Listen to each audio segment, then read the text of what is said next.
Dear guests, welcome to the Edelstam Foundation Prize ceremony.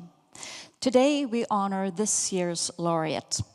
Ministers, excellencies, ladies and gentlemen, will soon tell you about the courageous acts of Dawit Isaak. Today is important as we celebrate civic courage in defending human rights. We are here to award the Edelstam Prize, a prize established to honor individuals who have made outstanding contributions and showed exceptional courage. My name is Ulrika Nilsson. The World Press Freedom Index has placed Eritrea at the bottom of 180 countries for more than a decade. And the Committee to Protect Journalists say it's the most censored country in the world. Freedom of expression is fundamental to democracy and the rule of law, serving as a mechanism that allows individuals to voice opinions, debate policies, and hold leaders accountable. This right is not only about the freedom to speak, but it's also about access to information and the ability to share it, a function that is essential for citizens to participate meaningfully in the democratic process. By enabling an informed and engaged public, freedom of expression promotes transparency and ensures that government power is exercised responsibly. We will now hear some words from Dr. Mohammed Abdelsalam Babiker, United Nations Special Rapporteur on the situation of human rights in Eritrea.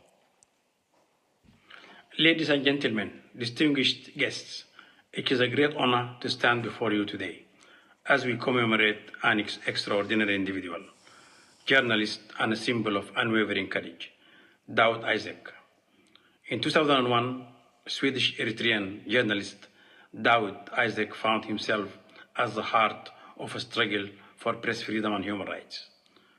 As the co-founder of the independent newspaper, Setit, he was a voice for truth in a nation where dissent is systematically repressed. Dawit Isaak and his colleagues are considered to be the world's longest detained journalists. For 23 years, Mr. Isaak has been held incommunicado, without trial, charges or access to a family or legal counsel. He has been subjected to cruel and inhumane treatment, arbitrary detention, and isolation. His whereabouts remain unknown, and there is no clear information about his state of health or condition. For years, his family has been left in the dark. Despite international outcry, his case remains unresolved. His fate remains uncertain, and yet, despite the silence that surrounds him, he continues to inspire the Eritrean people to envision a future where all Eritreans can live with dignity, freedom, and human rights.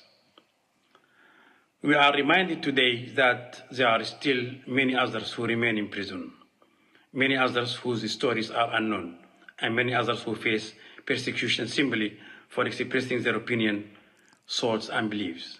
Today, as he is awarded the Edelstam Prize, we are not only honoring a man, but also reaffirming our commitment to the principles he represents, the fight for freedom of expression and press freedom, the defense of human rights, and the courage to speak truth to power.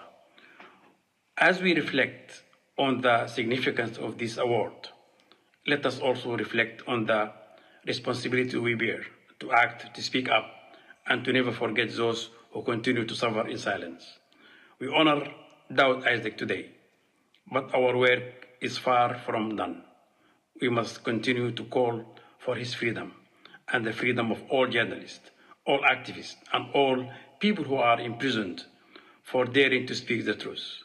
Mr. Isaac's courage has inspired many around the world. His spirit endures in the struggle for freedom of expression, for human dignity, and for justice. Today, we stand in solidarity with him, with his family, and with all those who are fighting for a better, freer world. I thank you.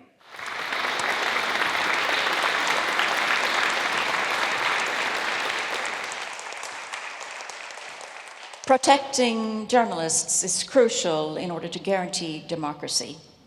Journalists are often at the forefront of uncovering truths, challenging power, and giving voice to marginalized communities.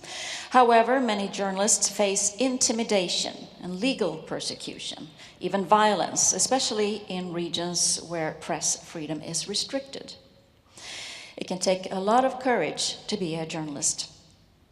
The Edelstam Prize is named after and awarded in the memory of Swedish diplomat Harald Edelstam. Ambassador Edelstam made his mark as a diplomat by his professional competence, his bravery, and his civic courage. His memorable acts saved more than 1,000 lives. I now welcome Märta, Emma, and Ian, great-grandchildren of Harald Edelstam. As a young diplomat, our great-grandfather, Harald Edelstam, worked in Nazi-occupied Norway. He functioned as a link between the Germans and the Norwegian resistance movement, Hjemmefronten, which came to call him the Black Pimpernel. He smuggled Jews to Sweden and protected them in his private home. The Gestapo finally understood his involvement, and after 2 murder attempts, he had to flee to Sweden. Later, he was the Swedish ambassador to Chile during the time of Auguste Pinochet's military coup in 1973. After Allende was overthrown, my great-grandfather saved more than 1,000 lives by opening up the Swedish embassy, by saving the Cuban embassy from the junta's bullets, by endless negotiations with the military at the National Stadium, by using his intelligence. He also managed to save a whole group of 58 Tumpamaros from Uruguay prisoner at the concentration camp at the National Stadium in Santiago. Harald Edelstam's memory is still very much alive in the world. Throughout his life, Harald Edelstam continued to commit courageous acts. Let's watch a short film about his work in Chile. The narrator is Henrik Jambell, co-founder and former vice president of the Edelstam Foundation. Henrik was one of 2 Swedish citizens arrested in 1973 on the day of the coup d'etat in Chile.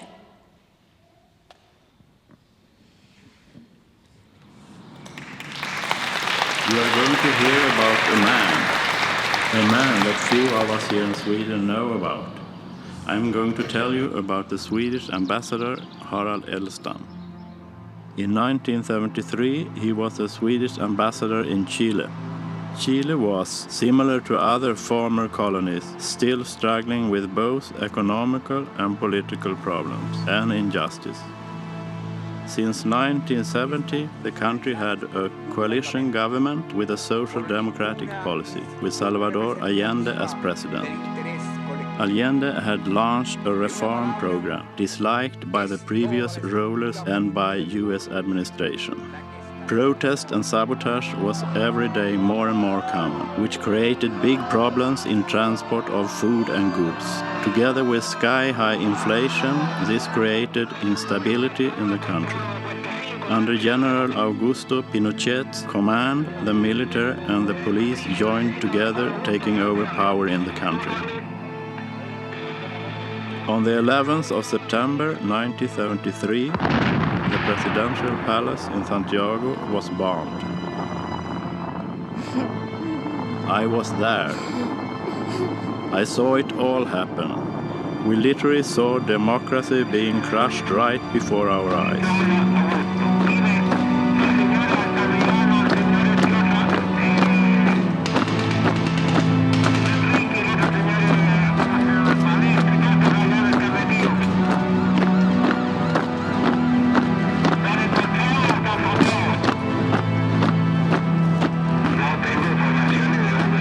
I was only 23 years old, coming from Sweden to Chile in order to learn about development assistance work.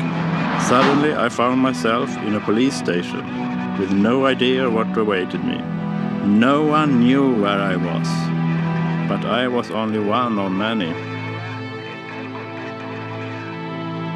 In the midst of this chaos, Edelstam went beyond what was his actual authority in order to save not only Swedes, but as many as possible politically persecuted Chileans and other Latin Americans who were located in the country. During the second night of imprisonment, I was moved from a police station to a small indoor stadium. I was forced to sleep on the floor in a corridor and witness the maltreatment of prisoners. An Argentine, my closest neighbor on the floor, was one day taken away by the military and later presented to us, dead with a bullet hole in his forehead, with the comment, "This is what happened to you terrorists." Many years after, I learned that the Argentine was only an ordinary tourist. After a few days more, I was moved to a large football stadium in Santiago, a national stadium, which had been converted into an enormous concentration and torture camp. I remained locked up there for several days without knowing what would happen to me. One day an officer came by and asked for me. "Your ambassador has been here. He's going to come and get you and drive you to the airport. You will be expelled from this country." The next day was horrifying. I was taken for interrogation, beaten up, and told that I was going to be executed. At that exact moment, the officer who earlier had talked to me about Edelstam came in and said, "This is my man," and took me back to my cell. Later that day, Edelstam came and got me out. But before I was allowed to leave the building, I was forced to sign a statement saying that I had been well treated.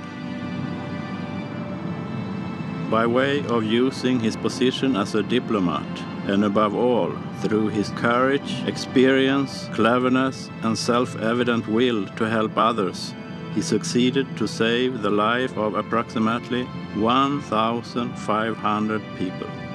All this just in 3 months before he himself was declared persona non grata and expelled from the country. All the people that Edelstam saved, myself included, were lucky that there was an ambassador like Edelstam. For thousands of other politically persecuted people in Chile awaited torture camps, prisons, concentration camps, and brutal oppression that lasted 17 years. What Edelstam did was both dangerous and damaging to his career, but that didn't stop him from doing what he felt was the only right thing to do. To me, Harald Edelstam is a true hero.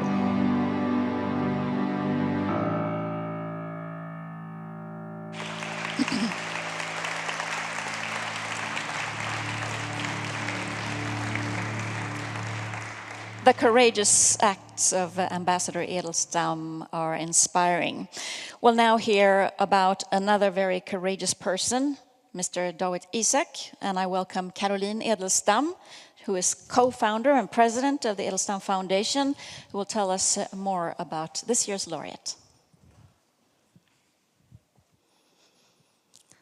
Our laureate, Dawit Isaak, continued his advocacy beyond his personal interest for the principles of human rights and democracy with exceptional courage. His work led the government to harass and threaten him with continued interrogations and finally arrested him.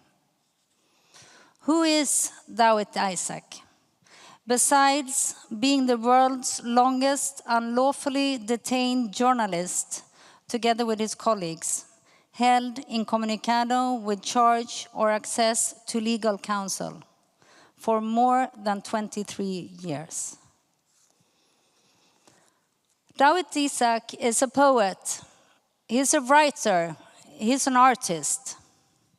He's from a well-educated background and raised in a family of 7 children. His mother, called Letai by her closest friends, was conducting secret schooling, teaching women to read and write behind in secret behind curtains in the living room. His mother was very concerned about the weak in society and supported the poorest. But she was also very interested in poetry, which later became a great inspiration to Dawit. He also comes from a family of entrepreneurship. His father, Isaak, a worker, came to buy an Italian shop selling delicacies, Casa del Formaggio, the most known Italian shop in Asmara. Letai started a fabric producing the cheeses for the shop, and soon it became the most wide-known delicacy shop in the region. Dawit Isaak and his siblings went to a Swedish missionary school where they were taught Swedish, Italian, and Tirginya. It was very important to his parents that all the children were offered a proper education. Already as a young boy, he had passion for history and literature, highly inspired by his mother.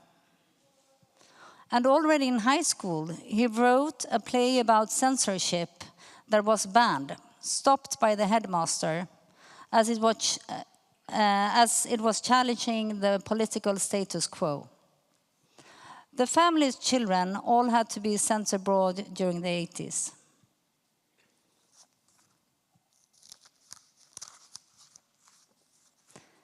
Dawit Isaak was in his early years deeply influenced by the social and political changes sweeping through Eritrea. At the age of 21, he fled to Sweden, escaping the Ethiopian conflict. However, his ties to Eritrea and its people remained strong. The reason he fled to Sweden was that he had references from his friends and other exiled Eritreans, and he admires Sweden's free society, the media, the free media, and people's ability to freely express their opinions without being punished about it. The birth of a new nation held the promise of freedom and self-determination for Eritreans, and Dawit Isaak traveled regularly between Sweden and Eritrea, believing that journalism could help strengthening Eritrea's emerging democratic ideals. In Eritrea, he met his wife, Sofia Berhane, who is here with us tonight, and they have 3 children. After Eritrea gained independence in 1993, Dawit Isaak, in spite of having received Swedish citizenship in the meantime, decided to return to Eritrea to rebuild his country. He became an editor of Setit, Eritrea's first independent newspaper, which criticized the government and advocated for human rights and democracy. Setit wrote about human rights, open and free elections, and was also criticizing the government for not providing free elections. In September 2001, the Eritrean government launched a brutal crackdown on dissidents, shutting down the independent media, and arrested journalists and political reformists. Dawit was arrested without trial, detained alongside with other journalists, and held incommunicado. 3 of them are still alive and still detained, together with Dawit Isaak. His detained colleagues are Seyum Sehai, we have his sister Jordanos here with us tonight, Temesegen Gebrezayes, and Emmanuel Asrat. Dawit Isaak turned 60 years 2 weeks ago. With us today, we have another very courageous journalist, Ms. Yirgalem Fisaha, who herself has spent 6 years in prison in Eritrea without charges. She will now tell us a little bit about how it is to be imprisoned in Eritrea. Yes.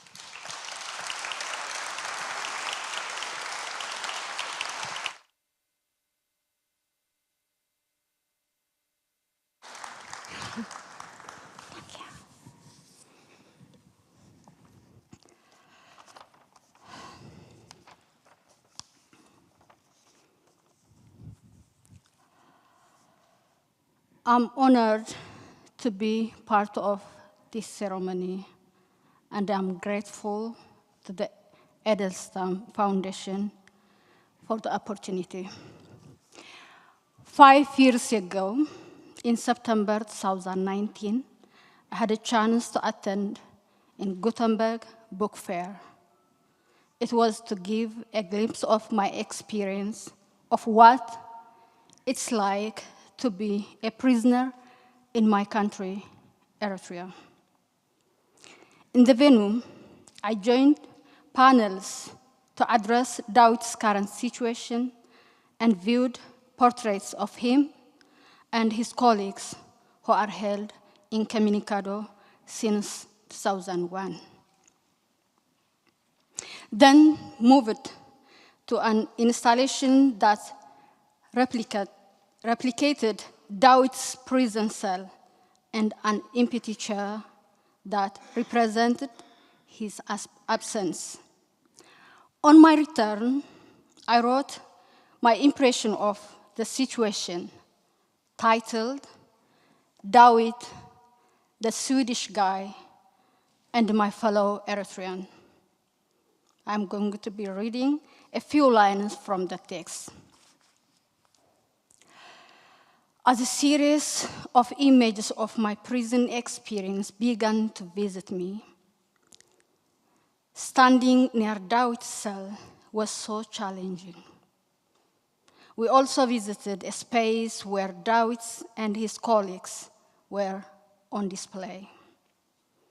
These brothers, friends, and colleagues, who in reality are deprived of seeing each other, reassure and uplift one another in the dark abyss of their country, are now close together in the dignified manner in Sweden, represented by their pictures.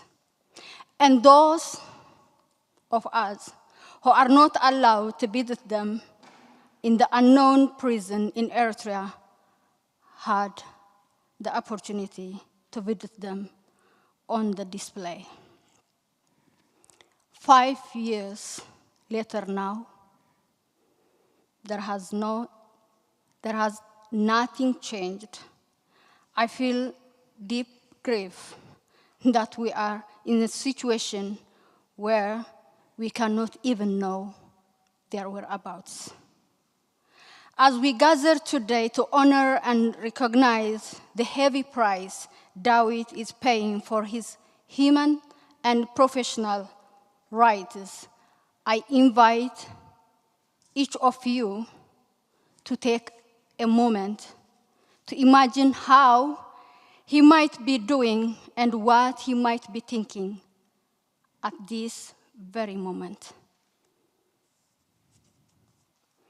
In the meantime, let me share my prison experience, which was way better compared to the suffering Dawit and his colleagues have been and are going through. The military prison, Mysuru, where I spent 6 years, and many other prisons in the country were shipping containers or small concrete cells. As we know, shipping containers are mainly made of steel. During cold weather, they change to freezing, and during hot weather, they are inferno. The cell is 4 square meters, almost bedside. If you are alone, you feel unmatched loneliness. If there are people, it gets unbearable. When the number of prisoners increase, 2, 3, maybe more, people will share such a tiny space for many years. These who forcibly disappeared prisoners were allowed to relieve themselves only twice a day. Otherwise, they are forced to do it inside the cell. So, the cell is used as a dining room, living room, and toilet. And this goes on for many, many years. Prisoners are not allowed to read or to write, and they do not get proper health facilities. The food provided is inadequate and innutritious.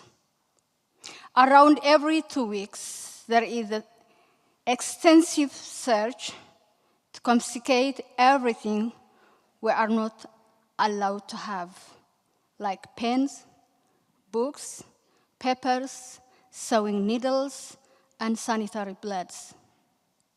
No matter how long they are in prison, they are not allowed to be visited by their family members and friends. They are even not allowed to know what is happening outside their cells. As torture and brutal interrogations are routine practices, you will either be subjected to torture or forced to hear the screams of innocent individuals every day. Finally, I believe this deserving prize helps to bring international attention to Dawit and his colleagues' situation and highlights the heavy price they are paying for defending their human and professional rights. I thank you.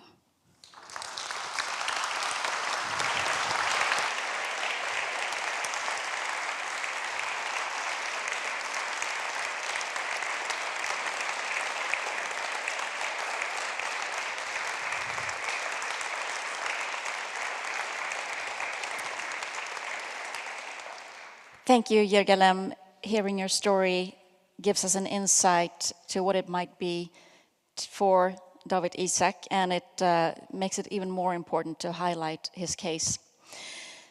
This year, the biannual Edelstam Prize is awarded for the 6th time. The foundation celebrated its 15th anniversary, 15 years of service to human rights.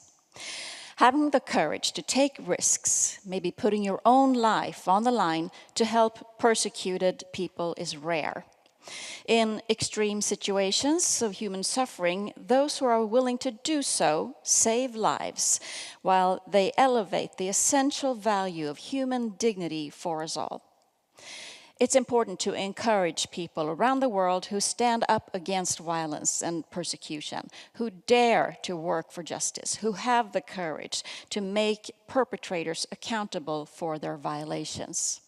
The Edelstam Prize was founded to encourage these individuals. Now I would like to welcome Lise Berg, who is a Vice President of the Edelstam Foundation and Chair of the Nomination Committee. Thank you. What's the most important criteria when you choose a candidate? So, according to the Harald Edelstam Foundation's bylaws, the laureate of the Edelstam Prize is either an individual or a person who represents a government or national or international organization, and who has acted in Harald Edelstam's spirit in a country or countries where crimes against human rights have been committed by a government or other strong power.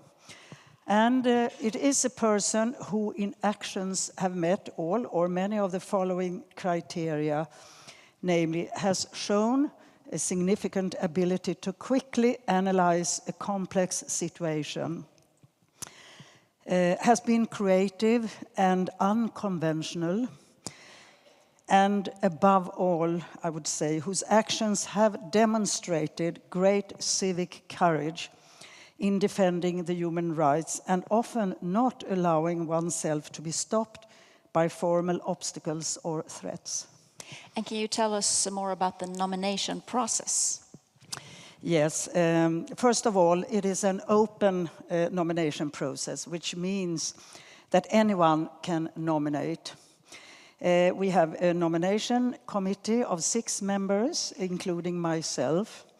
And the nomination committee decides unanimously from the nominees on a short list to the jury. And then the jury selects the laureate. Thank you so Thank much, you. Lise. It's been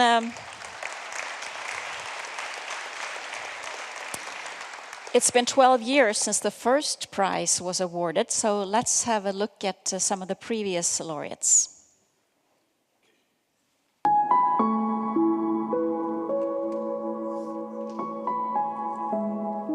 In 2012, Mrs. Bahareh Hedayat from Iran received the first Edelstam Prize. She had been charged with propaganda against the regime after speaking to the foreign press, participating in public gatherings and organizing protests for equal rights. She was sentenced to 10 years in Tehran's Evin prison, notorious for housing political prisoners. After receiving the Edelstam Prize, Amnesty International listed her as a prisoner of conscience, and she was released after 6 years. But she was imprisoned again in 2022 during the Masa Amini protests. Today, Mrs. Hedayat is currently on an exceptional temporary medical furlough. In 2014, the prize was awarded to Mr. Benjamin Manuel Jeronimo from Guatemala for his tireless work collecting testimonies from victims of massacres in Guatemala, where 256 people were brutally murdered.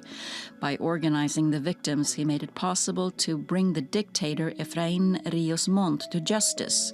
It was the first time in history that a former head of state had been made accountable in his own country for the crime of genocide. In 2016, Judge Juan Guzman Tapia of Santiago was awarded the Edelstam Prize. Judge Juan Guzman was the first judge appointed in Chile to investigate the complaints filed against dictator Augusto Pinochet. He indicted and convicted a large number of members of the armed forces. Despite many threats against him and his family, Judge Guzman opened an important path of justice in Chile. In 2018, Mrs. Li Wenzu from People's Republic of China was awarded the Edelstam Prize. She is the wife of the Chinese human rights lawyer Wang Qingzhang, who has defended activists, victims of land seizures, and religious minorities. In 2015, he disappeared during the 709 crackdown, a police sweep targeting courtroom critics of the communist authorities. She was instrumental in campaigning for the release of hundreds of lawyers and activists detained due to the crackdown. Her contributions led to shedding light on the situation for human rights lawyers in China.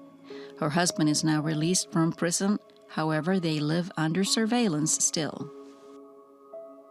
In 2020, the Edelstam Prize was awarded to Mrs. Osvalinda Marcelino Alves Pereira from the Amazon rainforest territory in Brazil for continuously reporting illegal logging of the forest in the Areira region to federal authorities.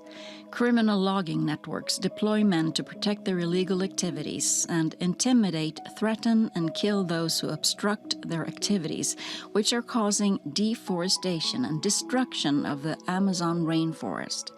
In spite of repeated threats against her, Mrs. Alvarez Pereira continues to report the abuses to state and federal authorities. In 2022, the prize was awarded to Ms. Norma Esther Andrade from Ciudad Juárez, Mexico, who had dedicated her life to fighting for the justice of women after her 17-year-old daughter was kidnapped and brutally murdered in 2001. Since then, Norma has tirelessly defended women's rights, despite numerous death threats. She also played an instrumental role in the recognition of femicide, a new category of crime in the Mexican Criminal Code. Her daughter's case will now finally be brought up before the Inter-American Court of Human Rights.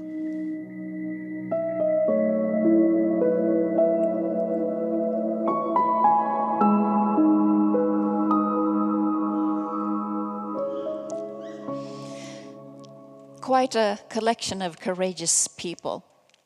We will now hear some music. It's the Jon Erik Eleby's Kammarkör or Chamber Choir, and they will sing Earth Song.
Thank you for that beautiful performance. It's time now to look at the jury who has selected this year's recipient. The prize jury consists of internationally highly prominent people with recognized experiences in the field of human rights. Members of the jury are appointed in their personal capacity and not as representatives of any organization.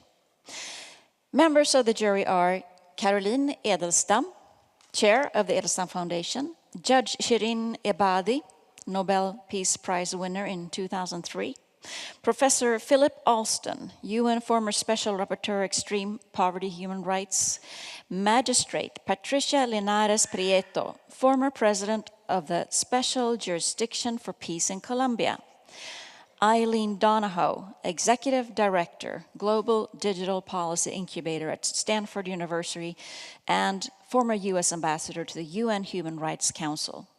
Baltasar Garzón, who served on Spain's Central Criminal Court and is noted for indicting General Pinochet. Dr. Fatou Bensouda, former Chief Prosecutor of the International Criminal Court, ICC. Caroline, could you tell us more about Dawit Isaak's situation now, please? Yes.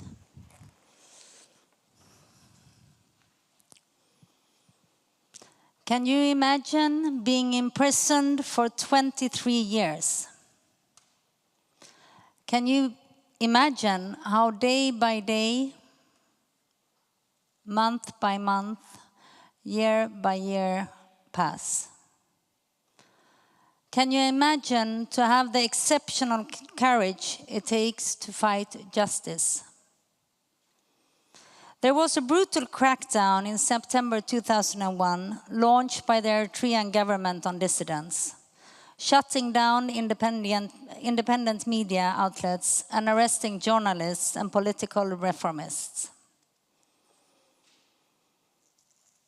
Dawit Isaak was arrested without a trial, detained alongside other journalists and held incommunicado.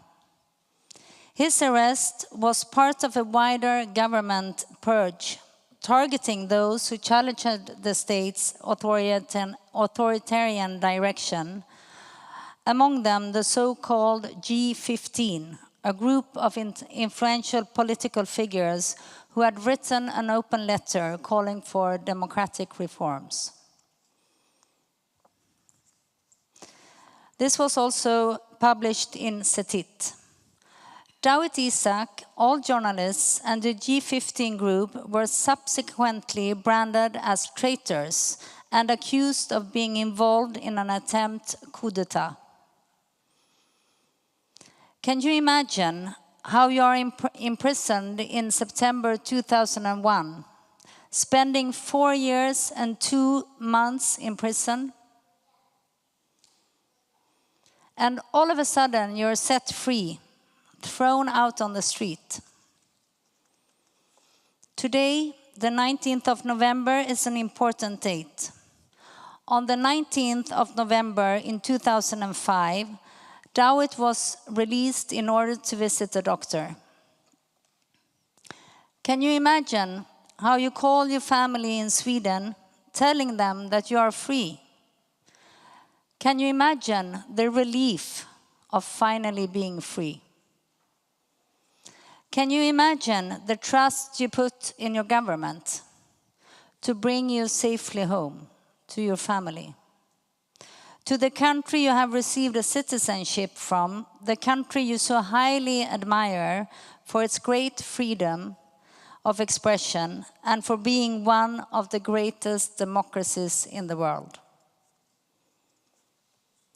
Can you imagine the disappointment when you are arbitrarily arrested again 2 days later?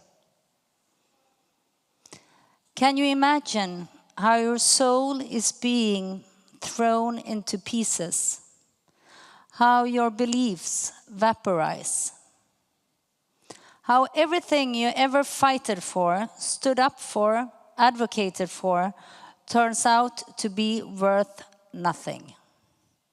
Really nothing but a big black hole in your soul.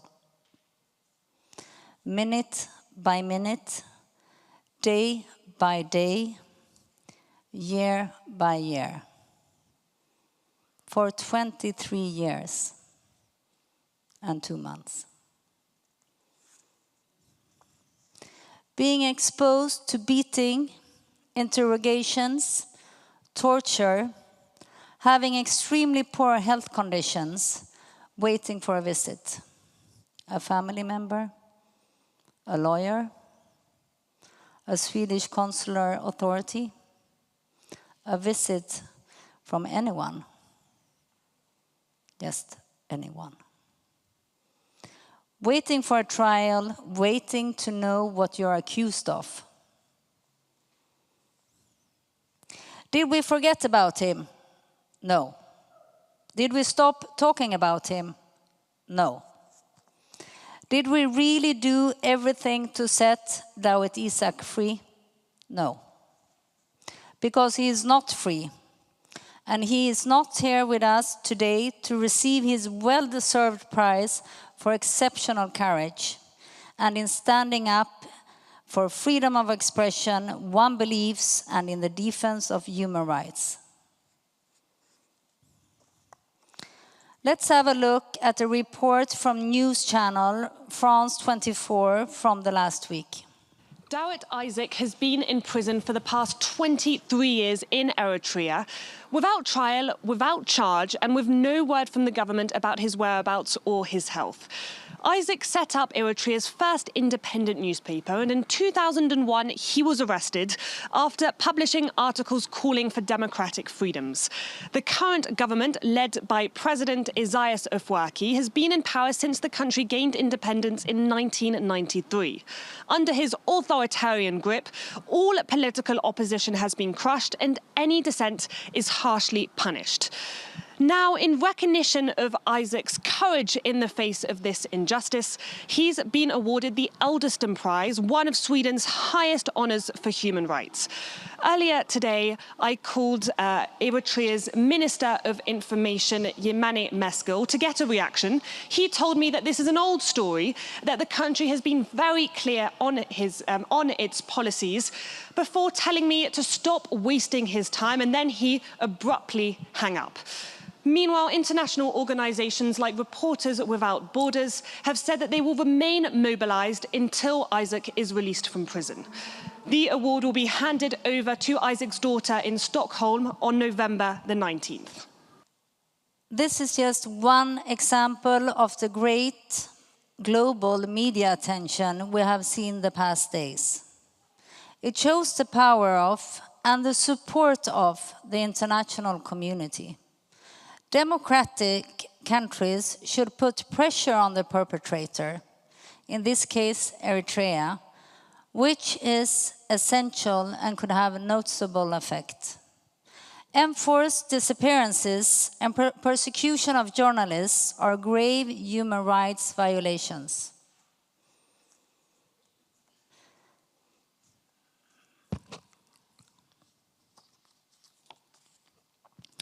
Journalists play a crucial role in scrutinizing their government.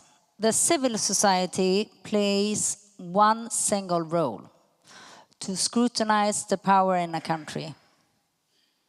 However, it is quite impossible if a country imprisons its journalist, who is then to actually scrutinize.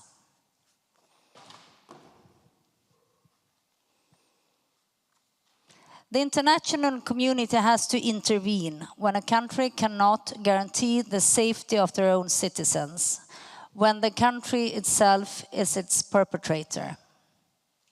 We have to find ways to enforce national and international law and promote accountability for serious abuses of human rights.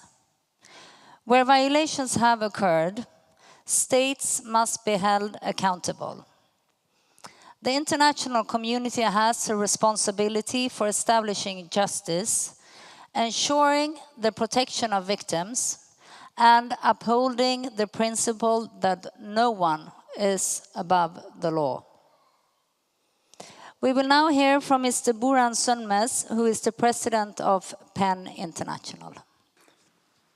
Dear friends, 10 International is a For 23 years, PAN International has campaigned, together with other human rights organizations, and kept our hope alive that Eritrean authorities would fulfill their international human rights obligations and free our friend and colleague, Dawit Isaak, from unlawful imprisonment. To our horror, Eritrean authorities continue to respond with silence, impunity, and gaslighting regional and global voices calling for Dawit's freedom. PAN International identifies with the formal opinion adopted on 28 March 2023 by the United Nations Working Group on Arbitrary Detention, which concluded that Dawit Isaak was detained without legal basis, and that this detention is in retaliation for his peaceful exercise of freedom of expression without free trial and on discriminatory grounds. You know that old saying, hell is not where you suffer, it is where no one hears you suffer. We hear the voices of Dawit and his colleagues. Despite all this distance, we continue to hear them despite all these passing years. We add our voices to theirs, and we all say together, we will never forget until Dawit and his friends are free. We will keep calling for their unconditional release and for redress for the injustices they have suffered. On this occasion of celebrating Dawit Isaak recognition as the Edelstam Prize laureate 2024, I join you in honoring and remembering Dawit's courage in the defense of freedom of expression. My best wishes to you all in solidarity. According to Article 2 of the 1966 International Covenant of Civil and Political Rights, the Global Constitution of Human Rights establishes that the states, regarding the fundamental rights of every human being, have two fundamental duties. It is the duty to respect, and it is the duty to ensure. These rights include freedom, freedom of speech and information, and of course, all of the rights inherent for a fair trial and due process of law. Eritrea is failing the duty to respect, and Sweden is not complying enough with the duty to ensure. Sweden cannot end the arbitrary detention of Dawit Isaak, but it can do more than silent diplomacy, which has proven useless after more than 23 years of Dawit Isaak's imprisonment. Could the European Union and the European Parliament put pressure on the African Union? Could financial sanctions be introduced? Could Sweden's chief prosecutor investigate President Isaias Afwerki and members of his government? Could Sweden bring the case to the African Commission on Human and People's Rights? Could Sweden bring the case to the European Parliament and the European Union? Has Sweden brought it to the United Nations, to the Human Rights Committee, to the Human Rights Council, or the High Commissioner for Human Rights? Organizations have filed complaints to the Swedish Prosecution Authority, the highest court of Eritrea, and the African Commission of Human and People's Rights. Maybe it's time to change strategy, especially when we have seen this enormous support in the past days of the international community. Could we actively look for support from other countries to put pressure on Eritrea? Sweden has other political hostages abroad. Mr. Ahmad Reza Jalali, imprisoned in Iran since 2016, awaiting a death sentence.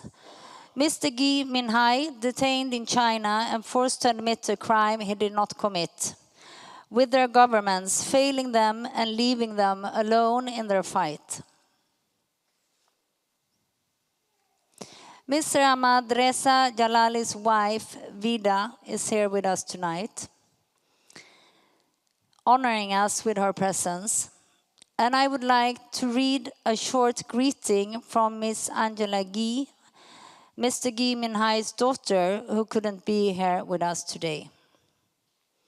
Quote, "The number of political prisoners across the world is difficult to estimate, but according to the US State Department, over 1 million of people are in prison for having exercised their fundamental rights and freedoms. An unknown but likely growing number of them are Swedes. Dawit Isaak is not the only a Swedish citizen who has spent the longest time in prison on political grounds, but also the longest imprisoned journalist in the world. The Edelstam Prize makes an important contribution to ensuring that Dawit's work to promote press freedom is not forgotten. But it also sheds uncomfortable light on Sweden's continuous failure to secure his release, despite undeniably having the tools to put pressure on Eritrea. And in other, more recent cases of Swedish political prisoners held abroad, Sweden has repeated the same mistakes that it made in its handling of Dawit Isaak. And yet, business as usual and continues with Eritrea, as well as with other states that have arbitrarily detained our citizens, as if they didn't even exist, which is, of course, precisely what the authoritarian regimes want. End of quote. No, it's not end of quote, sorry. So tonight, let us honor Dawit Isaak's courage, brilliance, and creative talents. But let's also make sure we remember that a different path for Dawit and for Sweden was and still is possible. Dear friends, my name is Thibaut Brutin. I'm the Director General at Reporters Without Borders, the international press freedom organization. Harald Edelstam, as a Swedish diplomat, was posted... All right. So, one of the efforts made in recent years was a complaint signed by the Swedish legal team, Reporters Without Borders, Robert Kennedy Center, who filed a complaint to the Swedish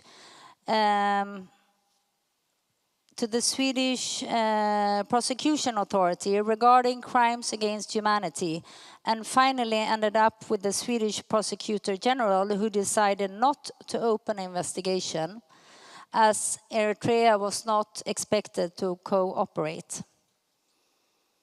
We will now hear from Mr. Thibaut Brutin, who is the Director General of Reporters Without Borders. Dear friends, my name is Thibaut Brutin. I'm the Director General at Reporters Without Borders, the international press freedom organization.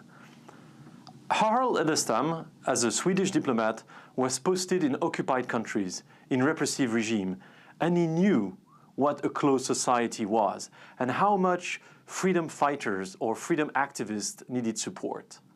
25 years after Harald Edelstam's death, the prize is awarded to Dawit Isaak. This Swedish-Eritrean journalist is one of our heroes of information. After coming back to Eritrea, he decided to open a news magazine, Set It, and it became a landmark in the history of the press in Eritrea. He has been jailed since 2001 and held incommunicado. We don't know where he is. We don't know if he's been tried or if he has been charged with anything. The government remains silent about his whereabouts, and that is a shame. Dawit Isaak would be 60 today, 60 years old. 23 years of his life have been spent in jail. So we are championing his release. We are advocating for Dawit Isaak to come back to his family because he is one of the voices of independent journalism in Eritrea. About 500 journalists are currently jailed across the world. 50 are held hostage, and some 85 have disappeared. So it's about Dawit Isaak, it's about journalism and what it means for society, but it's also about our right to know. So thank you for awarding this very important prize to pay tribute to the courage of Dawit Isaak. In 2020, a new complaint was filed aimed to pressure the Swedish judicial authorities into arresting those responsible for Isaac's fate if they enter Sweden, and, if necessary, issuing international warrants for their arrest with the aim of trying them in Sweden.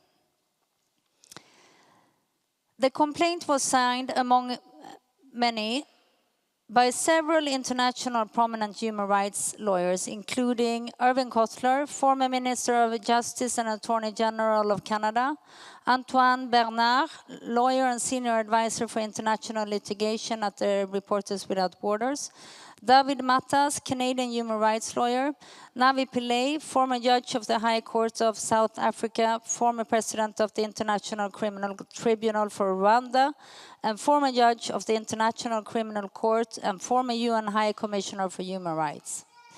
Pansy Tlakula, former chairperson of the African Commission, Bernard Docke, criminal defense and human rights lawyer and member of the Human Rights Committee of the German Federal Bar, Judge Shirin Ebadi, Nobel Peace Prize laureate, and Philip Sands, former president of the English Pen and expert in international law. This year, in September, Reporters Without Borders made a fourth notification to the Swedish Prosecution Authority about crimes against humanity by Eritrean leaders, including President Isaias Afwerki, against imprisoned Dawit Isaak. The notification was made together with the Swedish legal team, consisting of Percy Bratt and Jesus Alcala.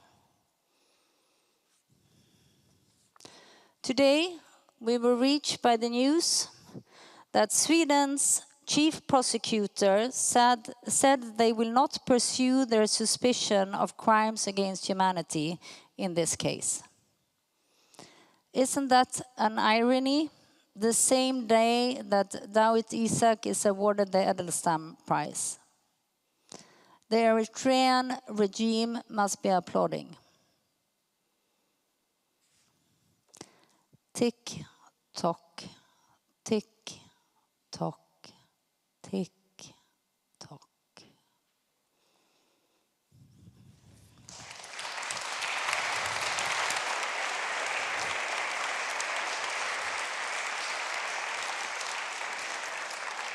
We're going to hear now from two of the co-signers of the complaint, and we'll start with Judge Shirin Ebadi, who's a member of the Edelstam Prize jury. تبریک میگم به داویت ایساک، روزنامه‌نگار اریتره سعودی که برنده جایزه پر افتخار شده. او کسی است که به خاطر نقض حقوق بشر در اریتره سالها در زندانه.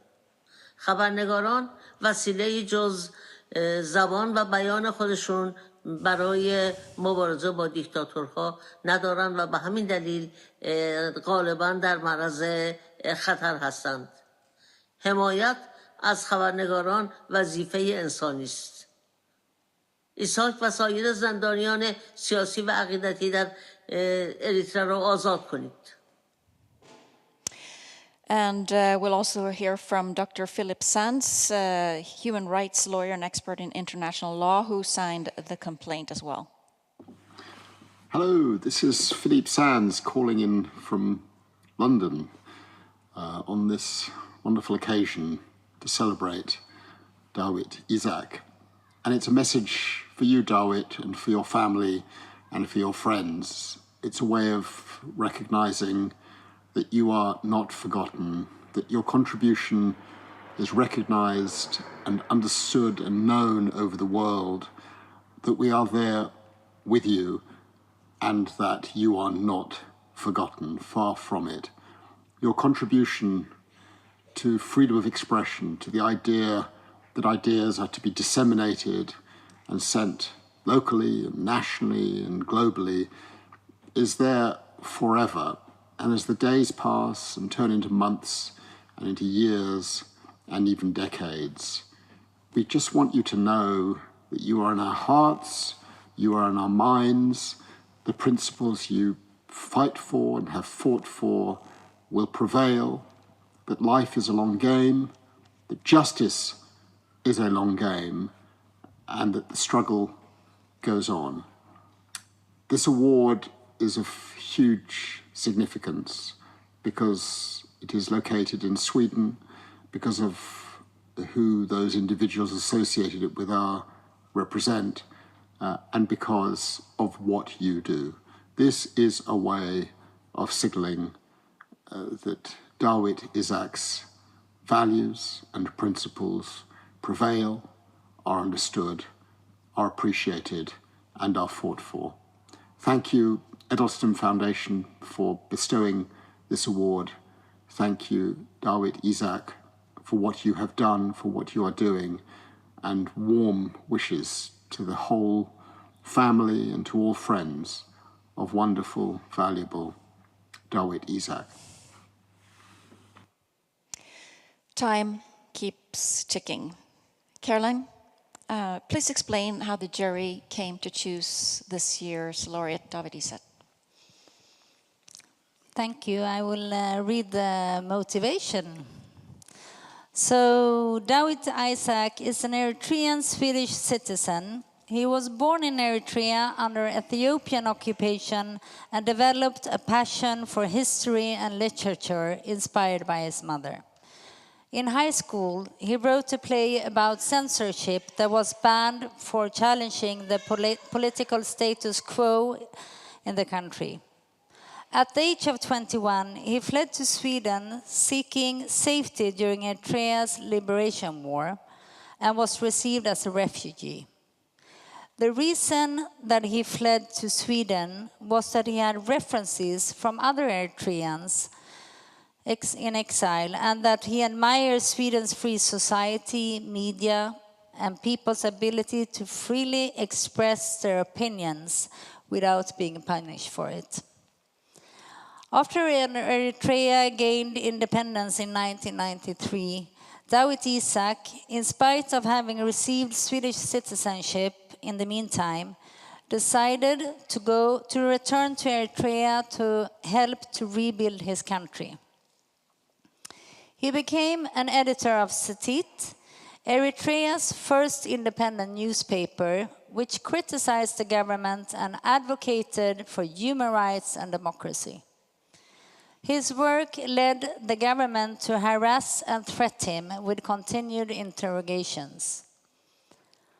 However, he continued his advocacy beyond his personal interest for the principles of human rights and democracy.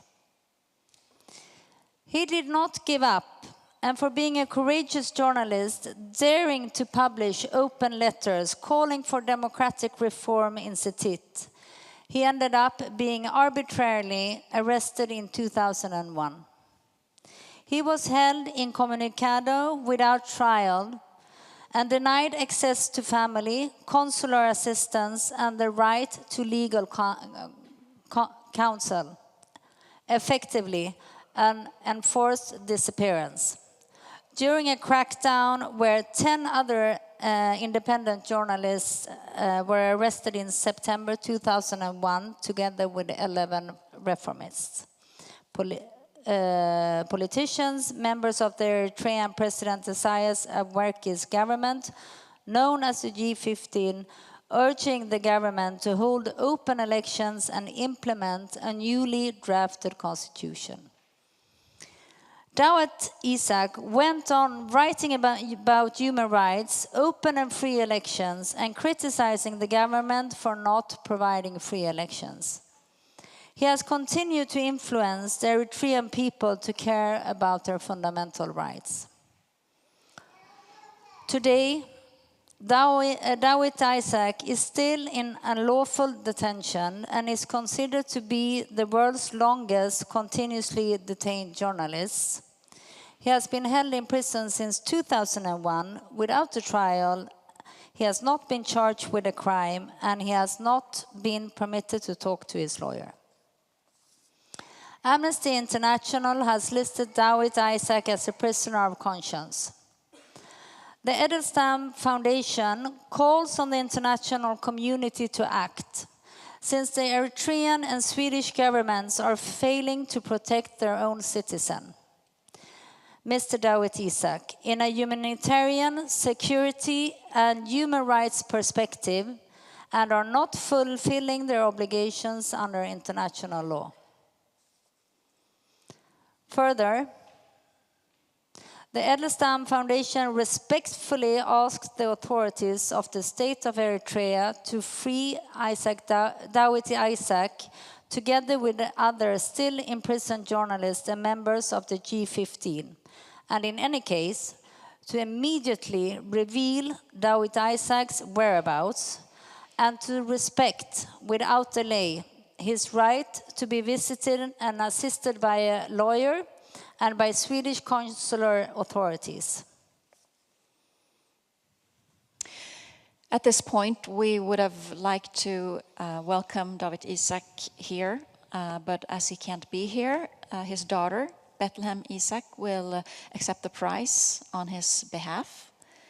Betlehem Isaak is welcome up on stage.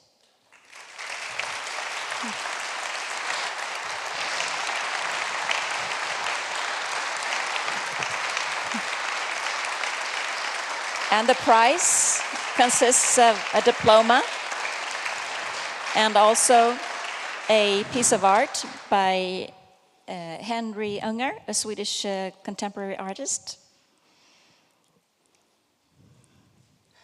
Would you like to say something? Kanske bara, maybe I should just hand over the prize first.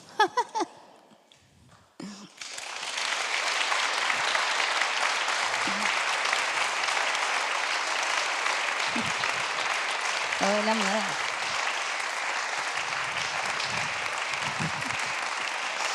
Så det går ner. Ja.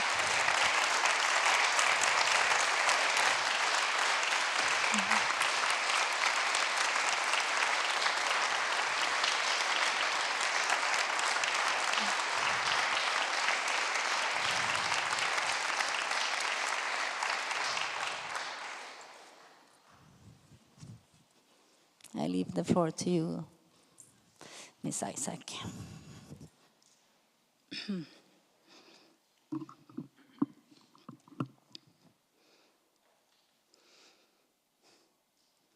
Distinguished guests of the Edelstam Foundation and the international communities, ladies and gentlemen, brothers and sisters, Nukhullu Eritrawi. In a different world, I wouldn't be here, and neither would you. But here we are. Up until I was 7 years old, me and my family lived a normal middle-class life in Asmara, the capital of my first home. One day, this would drastically change. On an early Sunday morning in September 2001, 2 civilian men came to our house. 2 men dressed in the same color. 2 men who sat in the red car who followed us home the day before. They knocked on our door and I opened, naively hoping it was one of my friends. Realizing it wasn't my friend, my mom quickly came to greet them. They asked for an Isaak, and as normal Eritrean custom, my mom invited them into our home. While my father was getting ready to meet them, they quietly admired our garden and the bookshelves surrounding our living room. A moment later, we ate together. They ate from the cheese my grandfather had made nice small talk, laughed and enjoyed breakfast until one of them changed his tone. His voice became authoritative.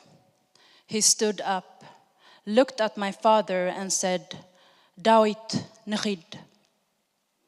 Dawit, we have to go. My father hugged us and told us, I will be back soon. Through the key opening, I saw how they handcuffed him and ordered him to look down. That sight, that image is forever etched into my mind.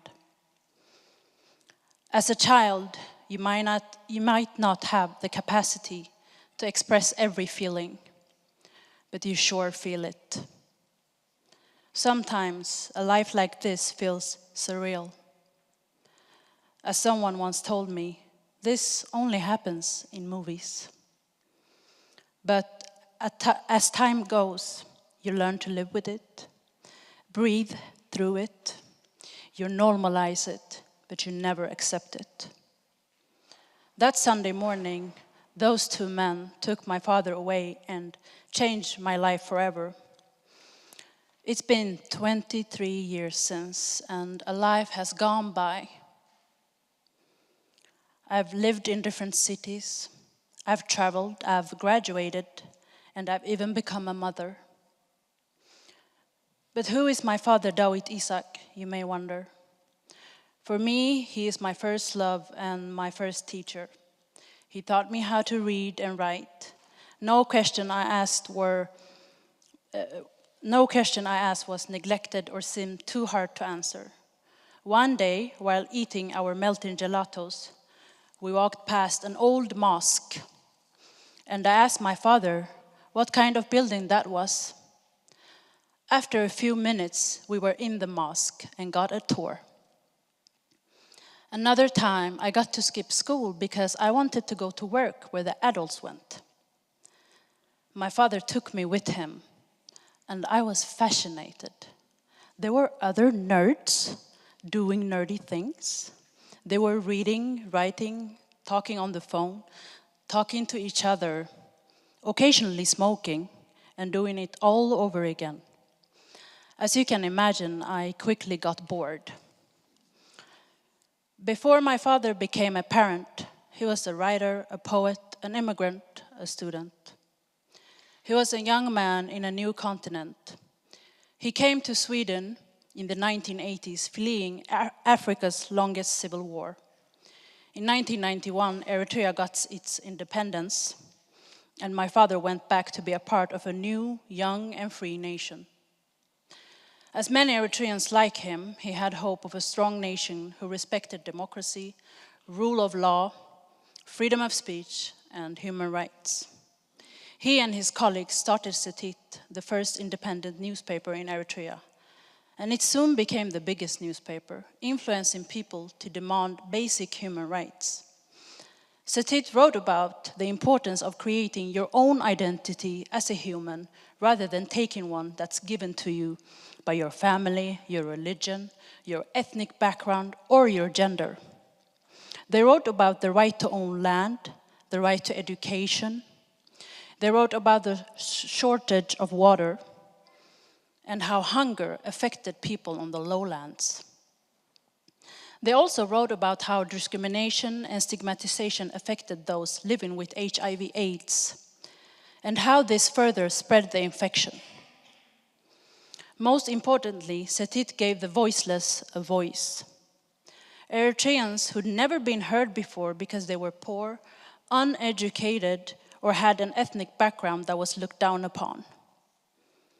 Setit wrote about the everyday life of Eritreans and scanned the Eritrean society, including the ruling party. Under the 5 years that Setit existed, the journalists were under constant threats. Many of them were interrogated, sometimes for days. But they still stayed true to their readers and the ethics of journalism. Authoritarian regimes like the Eritrean seize journalism and journalists who dare to defy the status quo as enemies. And hear me when I say this, they always start with the journalists. When they arrested the journalists, they also cleared the Eritrean society of poets, writers, artists, and scholars. They created several lies, framing them to an old idea of a nation that never existed outside of their own imagination. They tell themselves and the Eritrean people about an enemy that's always present. They tell you about vigilance and that we need our teenagers to do a military service, for some lasting for decades. They tell you stories about your friends, your aunt, your sister, cousin, father, or brother, those who fled, that they were traitors and that they deserved their destiny by dying in the Mediterranean Sea, by dying in the hands of human traffickers. They tell you about their authority and how it's God-given. If you dare to question it, you're questioning God, and your punishment will be of biblical measures. In her book, Kingdom of Lies, Stacia Stark writes, "How do you control a population? You keep the people poor and uneducated, tell them the same lie for centuries, and tie that lie to religion.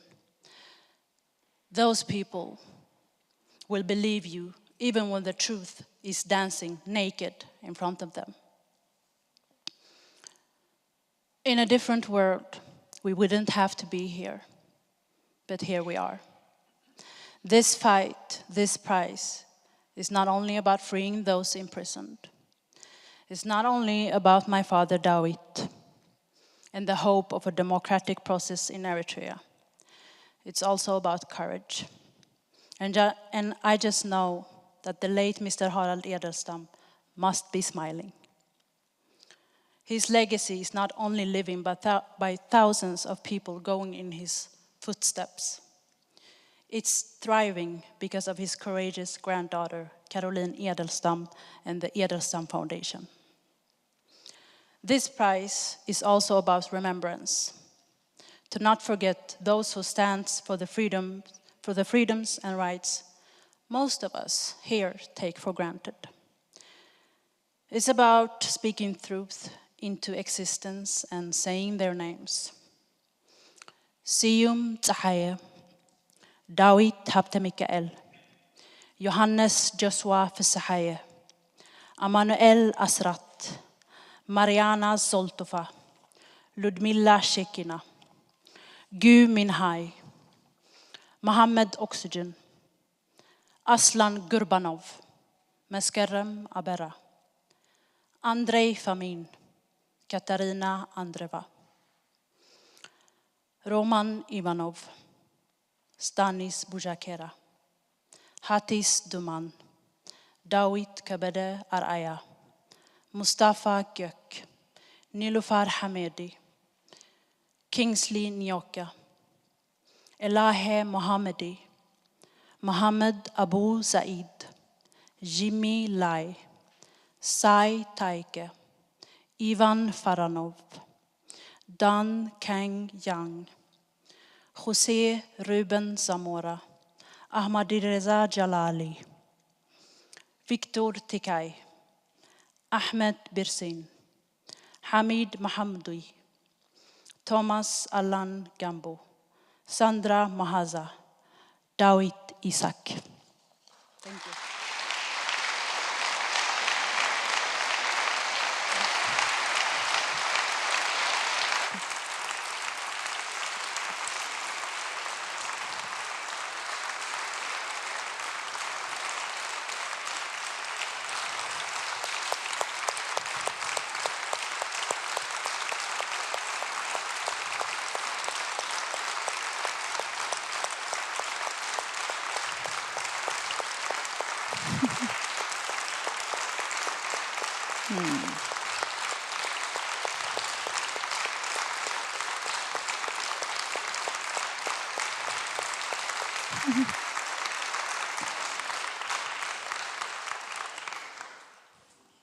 Thank you very much, Ms. Isaak.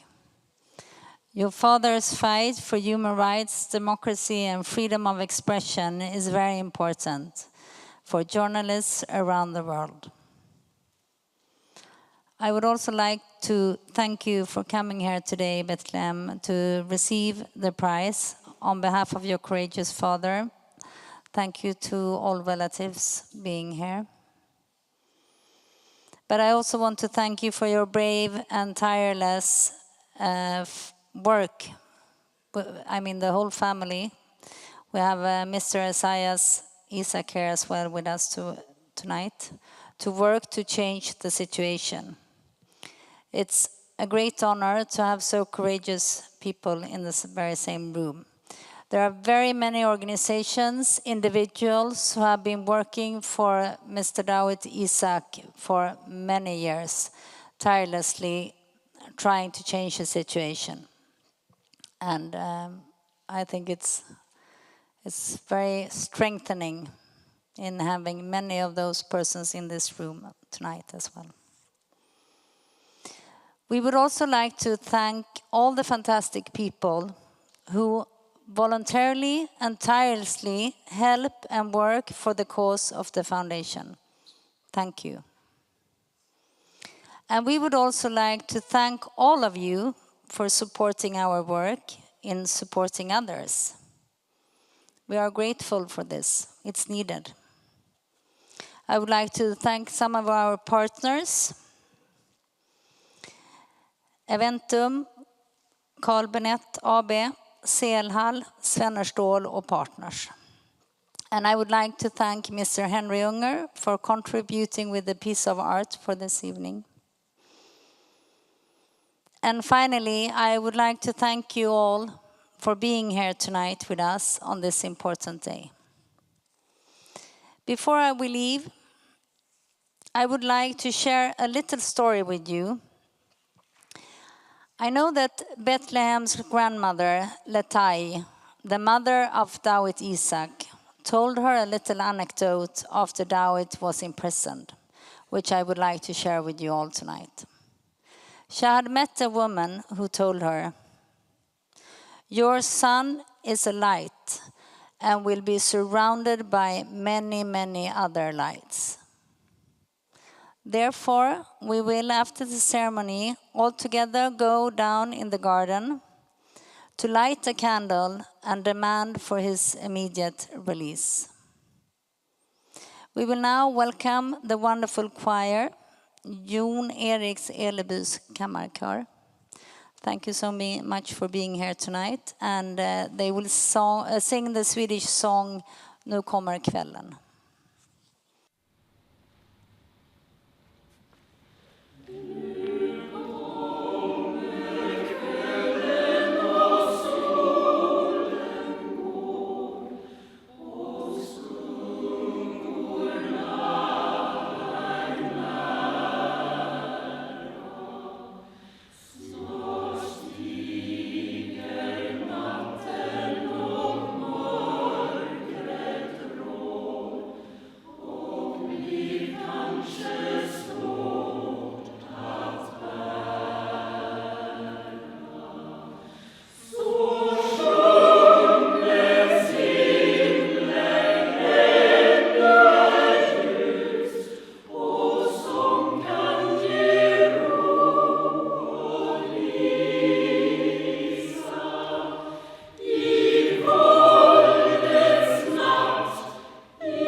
Before we end this ceremony, I would like to remind you of a public conversation that will take place tomorrow at Armé Museum. There will be more information about this downstairs. Now let's all go down together and light a candle for Dawit Isaak, honoring the light of Dawit Isaak. Thank you for this evening.